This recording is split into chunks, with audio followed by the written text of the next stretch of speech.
मुझे आज्ञा कीजिए ना, मुझे राघव जी कैसे मिलेंगे? बोले राघव जी से मिलना है? बोले हाँ।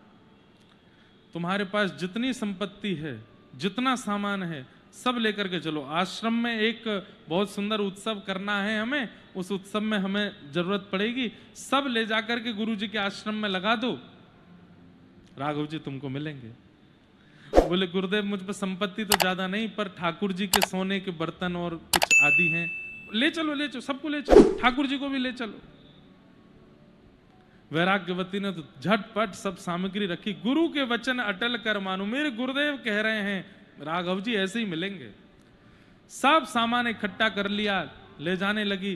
गुरुदेव बोले अरे तुम इतना भार कैसे उठाओगी, लाओ थोड़ा मुझे दे दो। नहीं नहीं गुरुदेव मैं उठा लूंगी।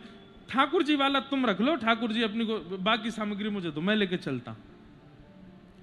लेके चल रही है, अपने गुरुदेव का मुख भी नहीं देख रही, केवल चरण देख रही। कितने कोमल चरण हैं इनके, कितने मधुर मेरे गुरुदेव हैं। वो चोर हैं वो। चलते चलते चलते एक रास्ते में कहीं पहुंचे। गुरुदेव ने कहा हमारी दीक्षा की एक परंपरा है, वो तो हम करना भूल ही गए। बोले क्या? बोले इस पेड़ के पास खड़ी हो जाओ।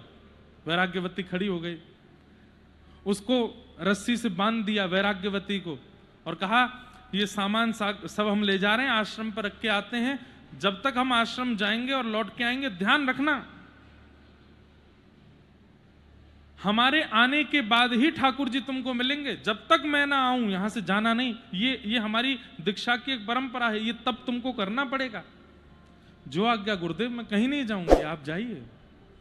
सब सामान सट्टा लेकर के चोर महाराज तो वहां से भाग गए, उसको बांध के चले गए। क्योंकि अगर संग लेके जाऊंगा तो सब जानता है नगर कि वैराग्यवती राजा की पुत्री है, ये कहां चोर लेकर के घूम रहा है, मेरे सब पोल पट्टी खुल जाएगी। तो वहीं बांध के भाग गए। खड़ी खड़ी वहीं पर ही प्रतीक्षा कर रही है, मेरे गुरुदेव आ रहे होंगे। 1 दिन निकल गया, 2 दिन निकल गया, 3 दिन निकल गए, 4-5 दिन निकल गए। वहां 5 दिन के अंदर राजा को पता चला कि बाहर जो वैराग्यवती की कुटिया थी उसमें वैराग्यवती है नहीं। अंदर जाके देखा तो सब सामान वहां से गायब, ठाकुर जी गायब। राजा बोले क्या हुआ, कहां चली गई? अपनी पूरी सेना लगा दी ढूंढने के लिए। एक सेना की टोली ढूंढते ढूंढते जंगल की ओर गई, वहां उनको वैराग्यवती मिल गई। आंख बंद करके प्रसन्न मुद्रा में गुरुदेव की प्रतीक्षा कर रही है। सैनिकों ने जाकर के जैसे ही राजा को बताया, राजा आए, आकर के देखा वैराग्यवती